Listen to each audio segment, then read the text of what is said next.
दोस्तों, महाशिवरात्रि में गाय को ये दो चीज कभी मत खिलाना, नहीं तो पूरे साल भर रोते रहोगे। दरवाजे पर आते ही गाय को ये चीज कभी मत खिलाना, भगवान शिव नाराज हो जाते हैं और घर में सुख समृद्धि दूर भाग जाती है। जिस घर में गाय की सेवा बिना किसी लालच की होती है, उस घर में लक्ष्मी जी की कृपा हमेशा बनी रहती है। और जिस घर में गाय की सेवा नहीं होती, तो उस घर में अचानक से किसी भी प्रकार के विघ्न बाधाएं आती रहती है। वैसे तो कुछ लोग शहरों में भी रहते हैं, महानगरों में रहते हैं, लेकिन गाय को पालना संभव नहीं होता। लेकिन गाय को वहाँ पर भी रोटी जरूर खिलाई जाती है। लेकिन कई बार गाय को खिलाने में कुछ भूल हो जाती है। तो कौन सी वो 3 चीजें हैं जो गाय को कभी नहीं खिलानी चाहिए, आज हम आपसे इस वीडियो में साझा करेंगे। लेकिन दोस्तों, उससे पहले आपसे एक विनती करते हैं कि आपने अभी तक चैनल को सब्सक्राइब नहीं किया है तो चैनल को सब्सक्राइब करके बेल आइकन जरूर दबाइएगा। दोस्तों, गाय के अंदर सभी देवी देवताओं का निवास माना जाता है। तो आप सुबह जो पहली रोटी बनाते हैं, अगर गाय को खिलाते हैं तो सभी देवी देवताओं का आशीर्वाद मिलता है। गाय को गुरु के साथ जोड़ा गया है, यानी गुरु ग्रह के साथ बृहस्पति ग्रह के साथ। इसलिए गुरुवार के दिन गाय की रोटी पर एक चुटकी हल्दी डालकर खिलाएं तो सुख संपत्ति ऐश्वर्य बढ़ता है, दुष्ट ग्रह शांत हो जाते हैं। जो लोग मानसिक रूप से परेशान हैं, वो गाय को रोटी पर थोड़ा सा गुड़ रखकर खिलाएं तो सकारात्मक ऊर्जा आती है, टेंशन खत्म होती है, स्वास्थ्य अच्छा रहता है। और अगर आपको लगता है कि आपके सभी ग्रह खराब हैं, तो ऐसे में गाय को पहली रोटी रोज खिलाएं, सभी ग्रह धीरे धीरे शुभ हो जाएंगे। कभी कभी जीवन में लंबे समय से कोई शुभ मंगलकारी कार्य नहीं हो रहे होते हैं, तब ऐसे में आप गाय को रोटी खिलाएं, गाय के मस्तक को छूकर अपनी मन्नत कहें, प्रणाम करें, पैर छुए तो आपकी मन्नत जरूर पूरी होगी। तो गाय को क्या खिलाएं ये उसके बारे में था, लेकिन गाय को क्या नहीं खिलाना चाहिए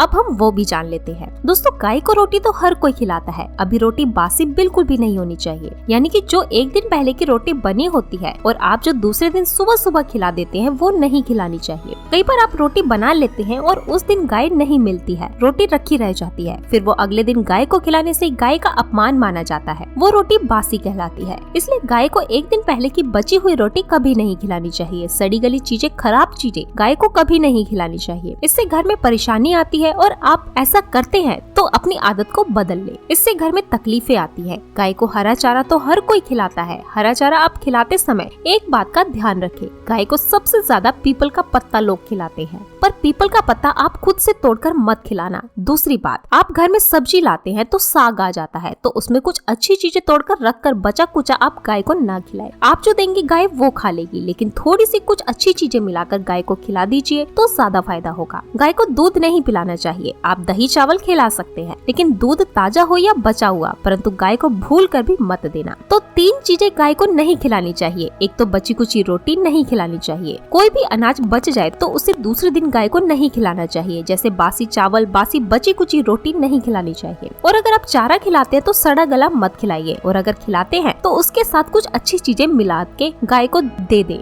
गाय को दूध भी नहीं पिलाना चाहिए, ये चीजें बिल्कुल भी नहीं खिलानी चाहिए, नहीं तो घर में गरीबी आती है, माता लक्ष्मी आपके घर से वास करना छोड़ देती है। 84 लाख योनियों में सफर करके आत्मा अंतिम योनि के रूप में गाय का रूप धारण करती है। गाय लाखों योनियों का वह पड़ाव है जहाँ आत्मा विश्राम करके आगे की यात्रा शुरू करती है। दोस्तों, गाय का कोई अपशकुन नहीं होता। जिस भाग पर मकान बनाना हो तो वहाँ पर अगर आप 15 दिन के लिए गाय और बछड़ा बांध देते हैं तो वो जगह पवित्र हो जाती है। ऐसी जमीन से बहुत सारी असुरी शक्तियों का नाश हो जाता है, क्योंकि गाय में सकारात्मक ऊर्जा का भंडार माना जाता है। दोस्तों, गाय का मार्ग रोकना, अगर आप कहीं जा रहे हैं और गाय माता आपका मार्ग रोक दे तो ये बहुत ही शुभ माना जाता है। गाय और बछड़े का दर्शन एक साथ आपको हो जाए तो आपकी सफलता का प्रतीक माना जाता है। और अगर आपके घर के आसपास गाय घूमती रहती है तो इसका मतलब है कि आपके घर से काफी सारे संकट अपने आप ही दूर होने वाले हैं और सुख समृद्धि पूर्वक जीवन आपको मिलता है। गाय के समीप अगर आप जाते हैं तो कई संक्रमण जैसे सर्दी, जुकाम आदि आश्चर्यजनक रूप से अपने आप ही बिना दवाइयों के खत्म हो जाते हैं। अगर आपको गाय अचानक पूंछ मार देती है तो ये बहुत ही शुभ संकेत माना जाता है, और काली चितकबरी गाय का ऐसा करना भी और भी ज्यादा शुभ माना गया है। पंच गाय जो होती है वह कई रोगों में लाभदायक है। पंच गाय के दूध, दही, मूत्र, गोबर, इन सभी को शरीर की रोग निरोधक क्षमता को बढ़ाकर रोगों को दूर करने वाला माना गया है। ऐसा कोई रोग नहीं है जिसका इलाज पंच गायों से नहीं किया जा सकता। दोस्तों, आज के समय में लोग गाय माता की पूजा करने के बजाय, उनके सही उपयोग करने के बजाय उनको काट कर मार कर खाना ज्यादा पसंद करते हैं। शायद ये सुनकर आपको बुरा तो जरूर लगेगा, पर ये सच है। और गाय को रोटी देने से न केवल सुख समृद्धि की प्राप्ति होती है, बल्कि बरकत होने लगती है। अगर आप गाय को पाल सके तो अच्छी बात है, लेकिन आज के मॉडल युग में जहाँ लोगों को शायद खुद के घर के रहने की जगह नहीं है, ऐसे में गाय को रखना थोड़ा कठिन और महंगा हो सकता है। ऐसे में आप गाय को रोटी तो दे ही सकते हैं। कम से कम रोटी देकर आप सुख समृद्धि तो प्राप्त कर ही सकते हैं। आपके घर में बरकत होने लगती है। हमारे बुजुर्ग हमेशा कहते आए हैं कि गाय को रोटी खिलाना चाहिए, लेकिन समय के चलते गाय की सेवा हर कोई नहीं कर पाता है।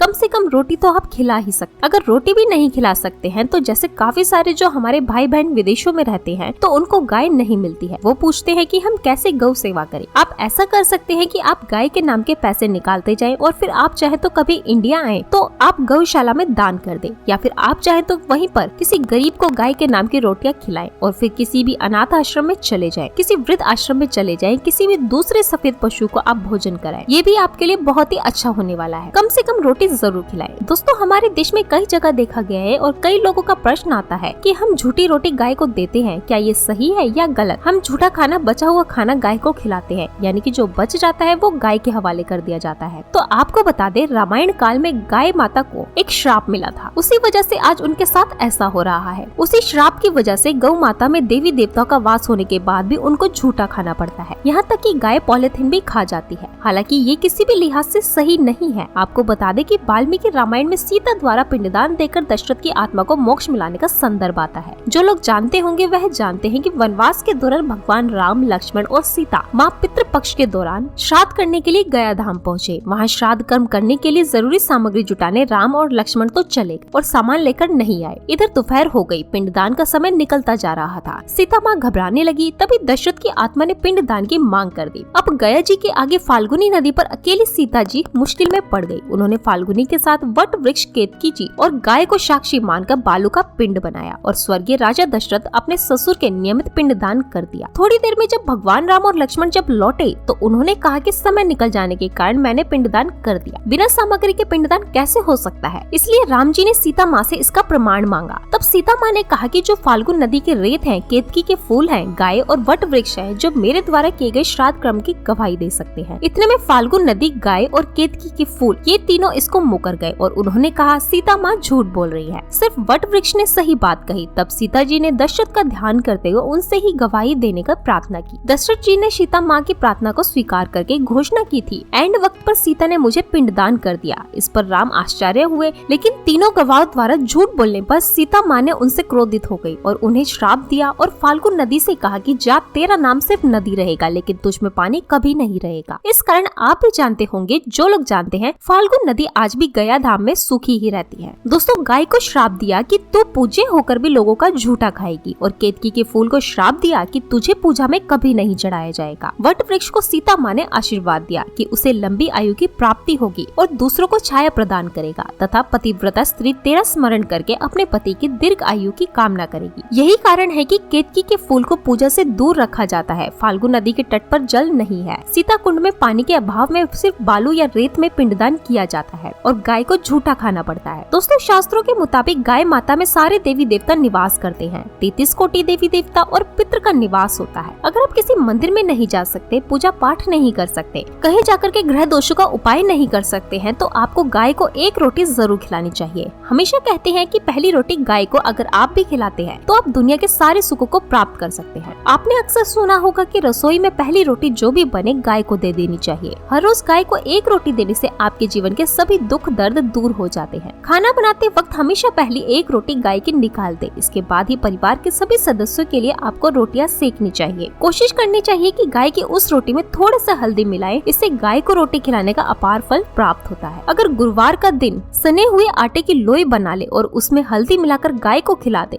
आपके जीवन में शुभता आती है, वैभव आता है, धन संपत्ति तथा शक्ति का वास होता है। आप जो भी हासिल करना चाहते हैं जिंदगी में, तो आप देखेंगे कि आपको मिनटों में हासिल हो सकता है। दोस्तों, इसी तरह आपको नमक का एक उपाय बताते हैं। नमक क्या है? नमक के बिना तो हर स्वाद अधूरा है और साथ ही साथ अगर नमक ना हो जीवन में तो स्वादहीन हो जाता है। जितना हम खाने में नमक को जरूरी मानते हैं, उतना ही ज्योतिष में नमक को बहुत ही महत्वपूर्ण माना गया है और इसे कर्ज की वस्तु माना गया है। किसी का नमक खाने का अर्थ क्या होता है? उसका कर्जदार होना। आपने तो सुना ही होगा, नमक का कर्ज अदा करना है। इसलिए अगर आप जीवन को सुगम बनाना चाहते हैं, सरल बनाना चाहते हैं, तो नमक का एक आसान सा प्रयोग आपको आज हम बताएंगे। आप देखेंगे कि कितने पॉजिटिव परिणाम आपको मिलेंगे और ये उपाय इतना आसान है कि इसके लिए आपको अतिरिक्त मशक्कत करने की भी जरूरत नहीं है। बस आपको अपने घर में बनी सबसे पहली रोटी लेनी है और उस पर थोड़ा सा नमक रख दे। दोस्तों, अब आप पूछेंगे कि कौन सा नमक रखें, तो सबसे बेस्ट है आप सादा नमक, डेली वाला नमक, सस्ता नमक जो भी है आप रखें। काला नमक नहीं रखना है, आपको सफेद नमक ही रखना है। तो नमक रख ले और फिर इस रोटी को किसी कपिला गाय को आपको दे देना है। कपिला गाय यानी सफेद रंग की गाय को आपको रोटी खिला देनी है। अगर आपको कपिला गाय यानी कि सफेद गाय नहीं मिलती है तो आप ये रोटी किसी भी गाय को खिला दे। आपको बता दे कि